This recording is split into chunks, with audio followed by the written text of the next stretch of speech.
હવે વેગ અત્યાર સુધી સૌથી પહેલા લેસનમાં આ ચેપ્ટરમાં જોયું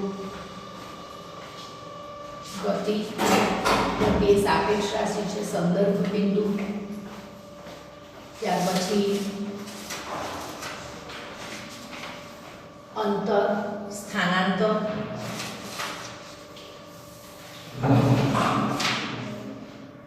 ઝડપ, સરેરાશ ઝડપ, નિયમિત ઝડપ અને અનિયમિત ઝડપ. હવે જોવાનું છે વેગ. હવે ઝડપ માટે શું જોયું? તો કે ઝડપ બરાબર અંતરના છેદમાં સમય. ઝડપની વ્યાખ્યામાં એકમ સમયમાં પદાર્થે કાપેલા અંતરને પદાર્થની ઝડપ કહેવાય. ગતિમાન પદાર્થે એકમ સમયમાં કાપેલા અંતરને તે પદાર્થની ઝડપ કહેવાય. એકમ સમય, એકમ શબ્દ આવે એટલે જે એકમ હોય તે છેદમાં જાય. એકમ સમય એટલે સમય છેદમાં જાય એટલે ઝડપ બરાબર અંતરના છેદમાં સમય. બરાબર. તો હવે ઝડપ માટે દિશાની જરૂર હોતી નથી. ઝડપ માટે કોઈ પણ દિશાની જરૂર હોતી નથી એટલે ઝડપ અદિશ રાશિ છે. જે ભૌતિક રાશિના વર્ણન માટે ફક્ત મૂલ્ય જરૂરી છે, દિશા જરૂરી નથી, તે ભૌતિક રાશિને અદિશ રાશિ કહેવામાં. અને જે ભૌતિક રાશિના વર્ણન માટે મૂલ્ય ઉપરાંત દિશા પણ જરૂરી છે તેવી ભૌતિક રાશિને સદિશ રાશિ કહેવાય. હવે ઝડપ માટે એકમ સમયમાં ગતિ કરતા પદાર્થે એકમ સમયમાં કાપેલા અંતરને પદાર્થની ઝડપ કહેવાય. એટલે ગમે તે દિશામાં કાપે. તો પછી વેગ કોને કહેવાય? તો કે ગતિમાન પદાર્થે એકમ સમયમાં કરેલા સ્થાનાંતરને પદાર્થનો વેગ કહેવાય. વેગ માટે પણ સ્મોલ v જ વપરાય. એકમ સમય એટલે સમય છે અને આવે સ્થાનાંતર. બરાબર. તો બંનેમાં ડિફરન્સ સમજો. ગતિમાન પદાર્થે એકમ સમયમાં કરેલા સ્થાનાંતરને પદાર્થનો વેગ કહેવાય અને ગતિમાન પદાર્થે એકમ સમયમાં કાપેલા અંતરને પદાર્થની ઝડપ કહેવાય. હવે સ્થાનાંતર સદિશ છે એટલે ઝડપ અદિશ છે અને વેગ સદિશ છે. જેમ કે ઘડિયાળની વાત કરીએ.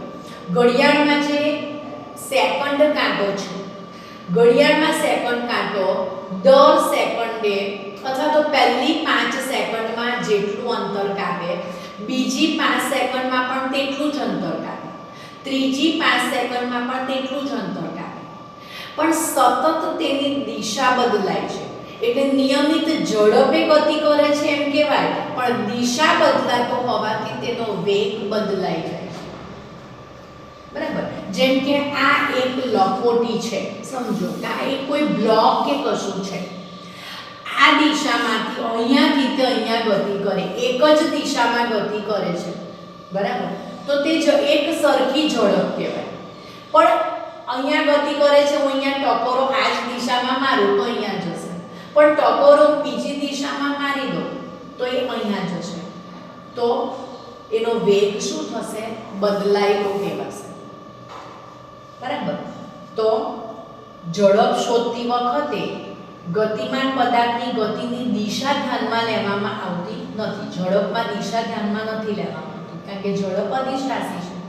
પરંતુ જો પદાર્થની ઝડપ સાથે ગતિની દિશાને પણ સાંકળવામાં આવે તો પછી ગતિની ત્વરા એટલે કે ગતિનો દર એ વિશાળ અને વ્યાપક બની જાય.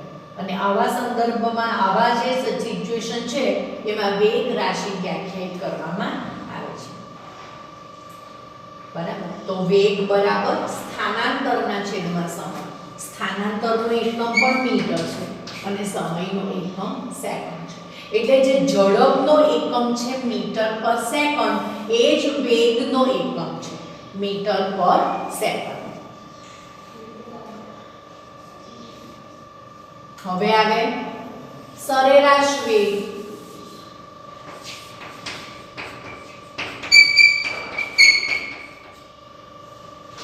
બરાબર, તો સરેરાશ વેગ આપણે સરેરાશ ઝડપ પણ જોઈ ગયા. બરાબર, સરેરાશ ઝડપમાં વ્યવહારમાં પદાર્થ એક જ સરખી ઝડપે ગતિ કરતો હોતો નથી, તો એવી સિચ્યુએશનમાં સરેરાશ વેગ ઝડપની જરૂર પડે. સરેરાશ વેગ ઝડપ એટલે પદાર્થે કાપેલું કુલ અંતર અને તે માટે લાગતા કુલ સમયના ગુણોત્તરને સરેરાશ ઝડપ કહેવામાં આવે છે. એ આપણે શીખી ગયા. બરાબર, આગળના લેક્ચરમાં હવે છે સરેરાશ વેગ. તો ગતિમાન પદાર્થે કરેલું કુલ સ્થાનાંતર અને તે માટે લાગતા કુલ સમયના ગુણોત્તર. કુલ સ્થાનાંતર અને તે માટે લાગતો કુલ સમય, એના ગુણોત્તરને સરેરાશ વેગ કહેવામાં આવે છે. તો સરેરાશ ઝડપ માટે પદાર્થે કાપેલું કુલ અંતર, તે માટે લાગતો કુલ સમય, જ્યારે સરેરાશ વેગ માટે પદાર્થે કરેલું કુલ સ્થાનાંતર અને તે માટે લાગતો કુલ સમય, તેના ગુણોત્તરને સરેરાશ વેગ કહેવામાં આવે છે. બરાબર, ઉદાહરણ શું આપ્યું છે? એક વિદ્યાર્થી સાયકલ લઈને ઘરેથી 15 કિલોમીટર પર કલાકની સરેરાશ ઝડપે ગતિ કરીને થોડાક સમય પછી પાછો ફરીને પોતાના ઘરે આવે છે. શું કહે છે? સાયકલ લે છે, સરેરાશ 15 કિલોમીટર પર કલાકની ઝડપે ગતિ કરે છે અને તે થોડા સમય પછી પોતાના ઘરે પાછો આવે છે. અહીં વિદ્યાર્થીનું પ્રારંભિક સ્થાન અને અંતિમ સ્થાન કેવું છે? સરખું છે. એટલે સ્થાનાંતરનું મૂલ્ય કેટલું થયું? 0 થયું. તેથી વિદ્યાર્થીના સરેરાશ વેગનું મૂલ્ય કેટલું થશે? 0 થશે. કારણ કે સ્થાનાંતરનું મૂલ્ય 0 થયું. એટલે સરેરાશ વેગ કેટલો? 0 થશે.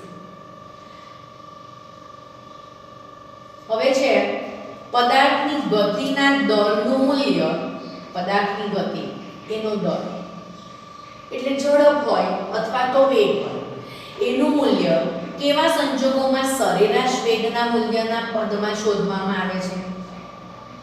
સરેરાશ વેગ ક્યારે પદાર્થના પ્રારંભિક અને અંતિમ વેગના અંકગણિતીય સરેરાશ જેટલો લેવામાં આવે છે? 19મો પ્રશ્ન છે. બરાબર, તો કે પદાર્થનો વેગ અચળ અથવા તો ચલિત હોઈ શકે. વેગ અચળ હોય એટલે સરખા સમયમાં તે સરખું અંતર કાપતો હોય. પહેલી 5 મિનિટમાં જેટલું અંતર કાપે, પછીની 5 મિનિટમાં તેટલું જ અંતર, પછીની 5 મિનિટમાં તેટલું જ અંતર. બરાબર, તો પદાર્થનો વેગ અચળ હોય અથવા તો ચલિત હોય. ચલિત હોય એટલે બદલાતો. વેગ 3 રીતે બદલાઈ શકે. વેગ 3 રીતે બદલાય. એક તો તેનું મૂલ્ય બદલાય એટલે કે ઝડપ બદલાય, તેની દિશા બદલાય તો પણ વેગ બદલાય, અને દિશા અને ઝડપ બંને બદલાય તો પણ વેગ બદલાય. તો ફરીથી વેગનું મૂલ્ય 3 રીતે બદલી શકાય. એક તો તેની ઝડપ બદલાય એટલે કે મૂલ્ય બદલાય, બીજું તેની દિશા બદલાય, અને ત્રીજું મૂલ્ય અને દિશા બંને બદલાય. જ્યારે પદાર્થ સુરેખ પથ પર, સુરેખ પથ એટલે સીધી રેખામાં બદલાતા વેગથી ગતિ કરતો હોય ત્યારે તેના ગતિના દરનું મૂલ્ય સરેરાશ વેગના મૂલ્યના પદમાં મેળવવામાં આવે છે. જ્યારે પદાર્થનો વેગ નિયમિત રીતે બદલાતો હોય એટલે કે નિયમિત રીતે વધતો હોય અથવા તો નિયમિત રીતે ઘટતો હોય ત્યારે સરેરાશ વેગને તેના પ્રારંભિક વેગ અને અંતિમ વેગના સરેરાશ જેટલો લેવામાં આવે છે. બરાબર ધ્યાન આપજો. સરેરાશ વેગ એટલે v એવરેજ. સરેરાશ વેગ એટલે v એવરેજ. v એવરેજ સરેરાશ વેગ બરાબર પ્રારંભિક વેગ વત્તા અંતિમ વેગ. પ્રારંભિક વેગ વત્તા અંતિમ વેગના છેદમાં 2. હંમેશા યાદ રાખજો, પ્રારંભિક વેગ અથવા તો શરૂઆતના વેગ માટે સિમ્બોલ વપરાય છે સ્મોલ u. સ્મોલ u એટલે પ્રારંભિક વેગ, અંતિમ વેગ એટલે v અને છેદમાં 2. તો સરેરાશ વેગનું મૂલ્ય v એવરેજ એટલે સરેરાશ. ઇંગ્લિશમાં સરેરાશને એવરેજ કહેવાય. એટલે v એવરેજ સરેરાશ વેગ બરાબર શરૂઆતનો વેગ વત્તા અંતિમ વેગ છેદમાં 2. શરૂઆતના વેગ માટે સિમ્બોલ વપરાય છે સ્મોલ u અને અંતિમ વેગ માટે સિમ્બોલ વપરાય છે સ્મોલ v. આ સિમ્બોલ સંજ્ઞા હંમેશા યાદ રાખજો. તો વેગ આવ્યું, એકમ સમયમાં પદાર્થે કરેલા સ્થાનાંતરને, ગતિમાન પદાર્થે એકમ સમયમાં કરેલા સ્થાનાંતરને તે પદાર્થનો વેગ કહેવામાં આવે. સરેરાશ વેગ જો પદાર્થે કરેલું કુલ સ્થાનાંતર અને તે માટે લાગતા કુલ સમયના ગુણોત્તરને સરેરાશ વેગ કહેવામાં આવે. હવે જોઈએ નિયમિત વેગ. હવે નિયમિત વેગ એટલે શું? મોસ્ટલી બધાની વ્યાખ્યા અને બધાના એકમો પૂછાય, સમજણ કેળવવી પડે. સમજશો તો આ વસ્તુ. જો કોઈ ગતિમાન પદાર્થનો વેગ સમયની સાથે અચળ જળવાઈ રહે તો તે પદાર્થ નિયમિત વેગથી અથવા તો અચળ વેગથી ગતિ કરે છે એમ કહેવાય. જો કોઈ ગતિમાન પદાર્થનો વેગ સમયની સાથે અચળ રહે તો તે પદાર્થ નિયમિત વેગથી અથવા તો અચળ વેગથી ગતિ કરે છે એમ કહેવાય. જ્યારે કોઈ ગતિમાન પદાર્થ ચોક્કસ દિશામાં અચળ ઝડપથી ગતિ કરતો, એક જ દિશામાં અચળ ઝડપે ગતિ કરે તો તે પદાર્થનો વેગ અચળ કહેવાય. ઝડપ એટલે દિશા બદલાય, પણ એક જ દિશામાં ઝડપ જળવાય રહે તો તે અચળ વેગથી ગતિ કરે છે એમ કહેવાય. અચળ વેગી ગતિ માટે બે શરતોનું પાલન થવું જોઈએ. કઈ કઈ?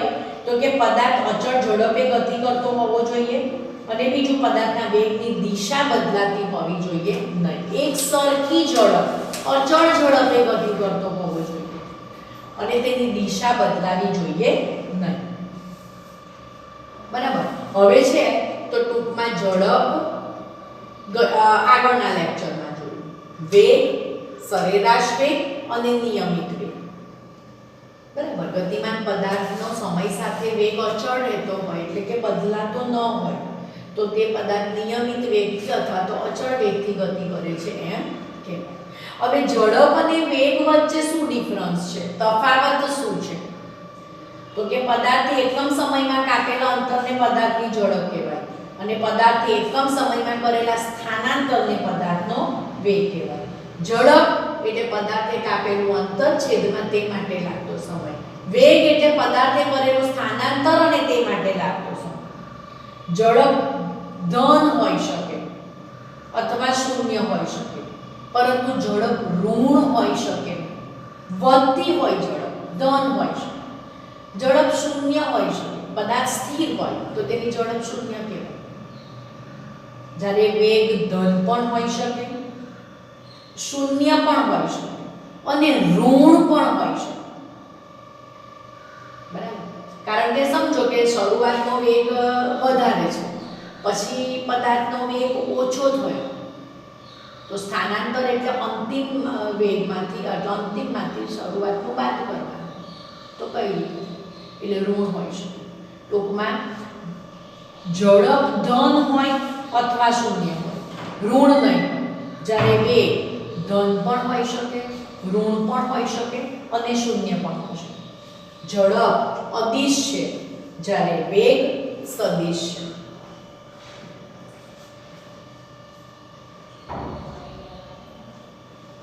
હવે આવે છે પ્રવેગ.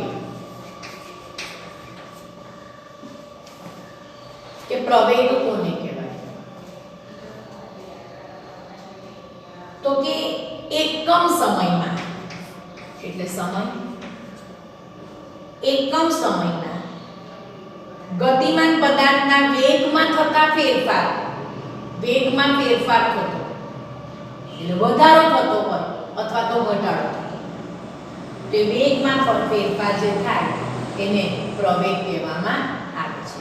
પ્રવેગ માટે પ્રવેગને ઇંગ્લિશમાં એક્સિલેટર કહેવાય. એટલે a બરાબર એક્સિલેટર એટલે a બરાબર વેગમાં ફેરફાર. વેગમાં ફેરફાર એટલે અંતિમ વેગ u છે, v છે અને શરૂઆતનો વેગ u છે એટલે v - u સમય માટે t. એકમ સમયમાં પદાર્થના વેગમાં થતા ફેરફારને પ્રવેગ કહેવામાં આવે છે. એકમ સમયમાં પદાર્થના વેગમાં થતા ફેરફારને, ને સમય એકમ સમય હોય એટલે એને દર પણ કહી શકાય. તો પદાર્થના વેગમાં થતા ફેરફારના દરને પ્રવેગ કહેવામાં આવે છે. જેમ કે ઝડપ બરાબર અંતરના છેદમાં સમય, વેગ બરાબર સ્થાનાંતરના છેદમાં સમય. તો પ્રવેગ બરાબર પદાર્થના વેગમાં થતા ફેરફારના છેદમાં સમય. તો પ્રવેગ માટે સૂત્ર કયું? a બરાબર v - u ના છેદમાં t.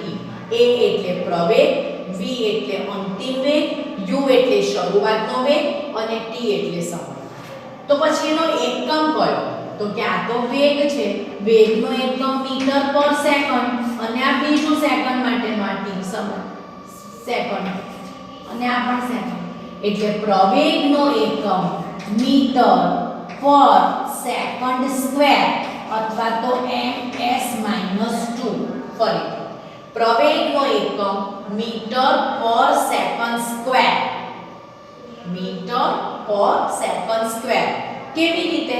તો કે પ્રવેગ એટલે વેગમાં ફેરફાર, એટલે ઉપર વેગ છે, વેગનો એકમ મીટર પર સેકન્ડ અને સમયનો એકમ સેકન્ડ. આ સેકન્ડ પણ નીચે જાય એટલે સેકન્ડ સ્ક્વેર થાય, એટલે પ્રવેગનો એકમ મીટર પર સેકન્ડ સ્ક્વેર.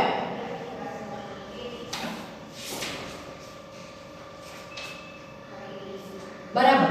હવે જરા વિચાર કરવાનો કે આ અંતિમ વેગ છે અને આ શરૂઆતનો વેગ છે.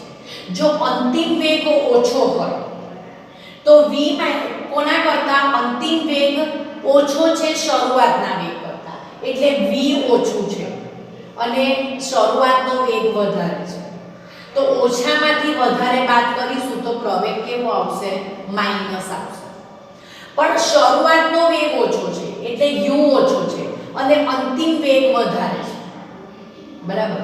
તો શું થશે? આ વધારેમાંથી ઓછું બાદ કરીશું તો તે પ્લસ આવશે. અને અંતિમ વેગ અને શરૂઆતનો વેગ બંને સરખા હોય તો એક્સિલેટર પ્રવેગ કેવો આવશે? 0 આવશે. બરાબર. તો પ્રવેગ કેવો આવશે? 0 આવશે. ટૂંકમાં પ્રવેગ એટલે વેગમાં એકમ સમયમાં વેગમાં વધારો પણ થઈ શકે, ઘટાડો પણ થઈ શકે. તો એકમ સમયમાં પદાર્થના વેગમાં થતા ફેરફારને પ્રવેગ કહેવામાં આવે. એકમ સમયમાં પદાર્થના વેગમાં થતા ફેરફારને પ્રવેગ કહેવામાં આવે. બરાબર. પ્રવેગ અને પ્રતિપ્રવેગના બે ઉદાહરણ આપો. પ્રશ્ન નંબર છે 28. પ્રવેગના ઉદાહરણ છે કોઈ વાહન છે એટલે કોઈ વ્હીકલ છે, એ વ્હીકલને આપણે એક્સિલેટર એટલે પ્રવેગ કહેવાય. એક્સિલેટર આપીએ તો તેના વેગમાં વધારો થાય છે. વેગમાં વધારો થાય તો તે પદાર્થ પ્રવેગી ગતિ કરે છે એમ કહેવાય.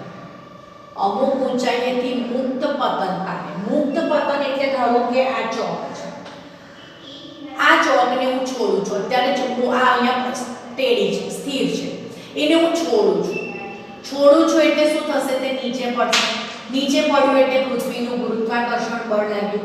આવી ગતિને મુક્ત પતન પામતું પદાર્થ મુક્ત પતન પામે છે.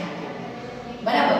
ઉપરથી જેમ જેમ નીચે જશે પૃથ્વીનું ગુરુત્વાકર્ષણ બળ લાગશે અને પદાર્થના વેગમાં સતત વધારો થશે એટલે તે પ્રવેગી ગતિ કરે છે એવું કહેવાશે. તો પ્રવેગના બે ઉદાહરણ થયા. હવે પ્રતિપ્રવેગ એટલે વેગમાં ઘટાડો. બરાબર. તો ઉર્ધ્વ દિશામાં આપણે પેલું ઉપરથી નીચે ફેંક્યું એને મુક્ત પતન કર્યું તો પ્રવેગી, પણ નીચેથી ઉપર જાય અને નીચેથી ઉપર છોડ્યું. બરાબર. આમ નીચેથી ઉપર લઈ જાઉં છું. હવે હું નીચેથી ઉપર જાઉં તો શું થશે? નીચેથી ઉપર જશે પણ પૃથ્વીનું ગુરુત્વાકર્ષણ બળ લાગશે. પૃથ્વીના ગુરુત્વાકર્ષણ બળ લાગવાથી જેમ જેમ તે નીચેથી ઉપર જશે તેમ તેમ તેના વેગમાં શું થશે? ઘટાડો થશે. વેગમાં ઘટાડો એને પ્રતિપ્રવેગી ગતિ કહેવાય. બરાબર. તો ઉર્ધ્વ દિશામાં એટલે કે ઉપરની દિશામાં ઉછાળવામાં આવેલા દડાને વેગ સતત ઘટતો જાય છે એટલે તે પ્રતિપ્રવેગી ગતિ કરે છે એમ કહેવાય. ગતિ કરતા વાહનને બ્રેક મારીએ, એક્સિલેટર આપે તો વેગ વધે, પણ બ્રેક મારીએ તો વેગ ઘટે છે અને વાહન પ્રતિપ્રવેગી ગતિ કરે છે એમ કહેવાય. તો પ્રવેગ એટલે એકમ સમયમાં પદાર્થના વેગમાં થતો ફેરફાર. જો વેગમાં વધારો થતો હોય તો તે પ્રવેગી ગતિ કરે છે ને વેગમાં ઘટાડો થતો હોય તો તે પ્રતિપ્રવેગી ગતિ કરે છે. તેમ હવે છે નિયમિત પ્રવેગી ગતિ. નિયમિત વેગ, હવે પ્રવેગમાં વધારો થાય તો પ્રવેગી ગતિ, ઘટાડો થાય તો પ્રતિપ્રવેગી ગતિ.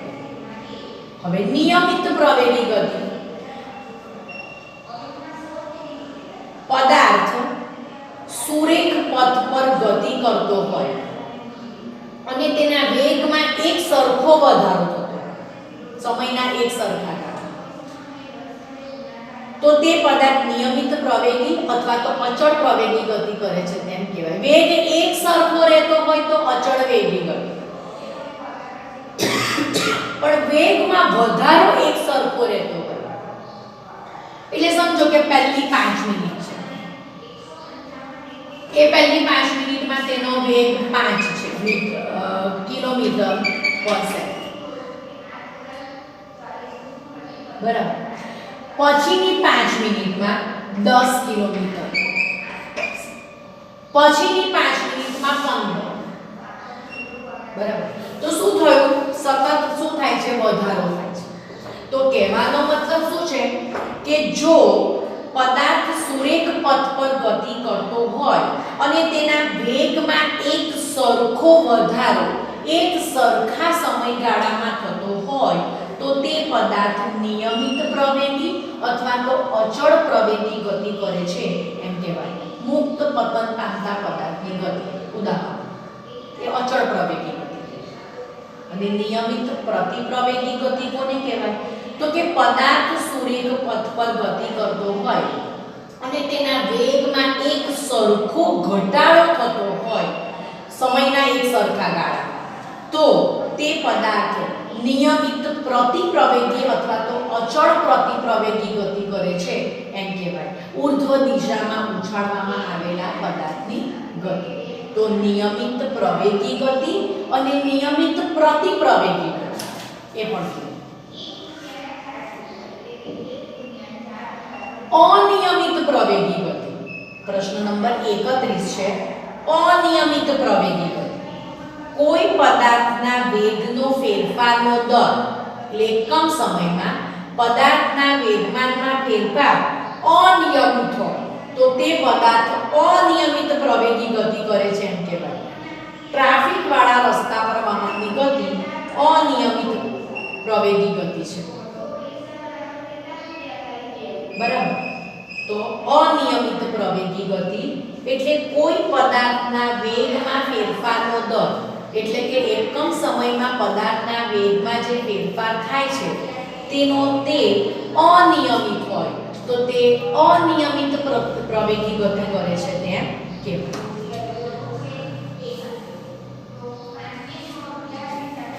હવે તમને લોકોને અંદર આલેખીય ગતિ જે છે તે આપણે ભણી ગયા, આખું ગતિનું આખું કમ્પ્લીટ થયું.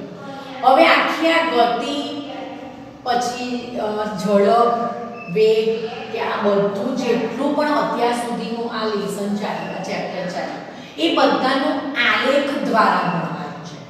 પણ અત્યારની આ સિચ્યુએશનમાં એ ટોપિક તમને બધા કેન્સલ કરવામાં આવેલા છે એટલે તે આપણે ભણવાના નથી, ધ્યાનમાં લેવાના નથી. એટલે સીધું જ આવે છે તમને નિયમિત વર્તુળમય ગતિ. વર્તુળમય ગતિ કેવી વર્તુળમય ગતિ? તો કે નિયમિત વર્તુળમય ગતિ. નિયમિત વર્તુળમય ગતિ.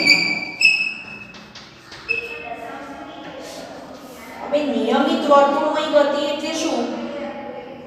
તો કે જો કોઈ પદાર્થ અચળ ઝડપે વર્તુળાકાર પથ પર ગતિ કરતો હોય, જેમ કે આપણે સેકન્ડ કાંટો લઈએ, એ સેકન્ડ કાંટાની આ નોબ છે, બરાબર, એ કેવી ગતિ કરશે? બરાબર સમજો, આવી રીતે વર્તુળમય ગતિ કરશે.